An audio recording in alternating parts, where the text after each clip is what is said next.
దేవర చిత్రం విడుదల సందర్భంగా రాష్ట్ర వ్యాప్తంగా కాకుండా ప్రపంచ వ్యాప్తంగా అందరికీ గుర్తుండే తిరుపతిలో జరిగింది. కౌశిక్ అనే వీర అభిమాని బెంగుళూరు ఆసుపత్రిలో ఉండగా తాను దేవర సినిమాను చూసి చనిపోవాలని తన చివరి కోరికని, అదే తన చివరి కోరిక అంటూ సోషల్ మీడియాలో ఒక వీడియో పెట్టారు.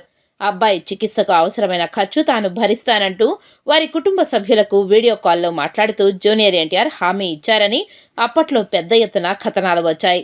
కానీ ప్రస్తుతం అబ్బాయి చెన్నైలో అపోలో చికిత్స పూర్తయింది. ప్రభుత్వం 11 లక్షలు, టీటీడీ 40 లక్షలు ఆర్థిక సాయం అందించిందంటూ అసలైన హీరో మాత్రం పైసా కూడా వెచ్చించలేదు. ఇంకా 20 లక్షలు అబ్బాయి ఆసుపత్రి ఖర్చులు కట్టాలని, కొంత ఆర్థిక సాయం చేయాలని వారి తల్లిదండ్రులు డ్రైవర్ శ్రీనివాసులు, సరస్వతమ్మ కోరుకుంటున్నారు.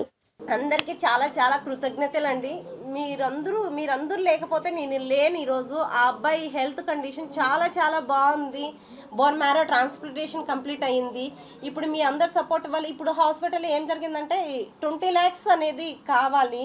ఆ 20 lakhs అంటే ఇంకా 20 lakhs కడితేనే మేము ఇస్తామని చెప్తున్నారు. ప్లీజ్ అండి, ఇంత హెల్ప్ చేశారు కదా, ఈ ఒక్క సహాయం చేయండి. 20 lakhs కడితేనే డిశ్చార్జ్ ఇస్తామంటున్నారు. చిన్నదో పెద్దదో ఒక ప్రాణాన్ని అందరూ కలిసి కాపాడారు కాబట్టి ఇప్పుడు కానీ ఎవరో ఒకరు నాకు సహాయం చేయండి సార్, ప్లీజ్ సార్.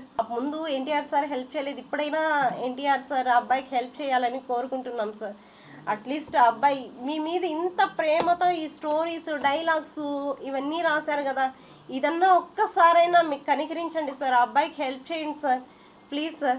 లేదు సార్, చేయలేదు సార్. ఎన్టీఆర్ ఫ్యాన్స్ వాళ్ళ ద్వారా మాకు 2 lakhs వచ్చింది సార్. 2,50,000 దాకా వచ్చింది సార్. మాకు ఏం చెప్పారంటే అక్కడ మేము చూసుకుంటానమ్మా, నేను చూసుకుంటాను అని చెప్పారు సార్. ఎన్టీఆర్ సారు నాతో వీడియో కాల్ మాట్లాడిన తర్వాత నేను చూసుకుంటాను అని, నేను చేస్తాను అని చెప్పారు సార్.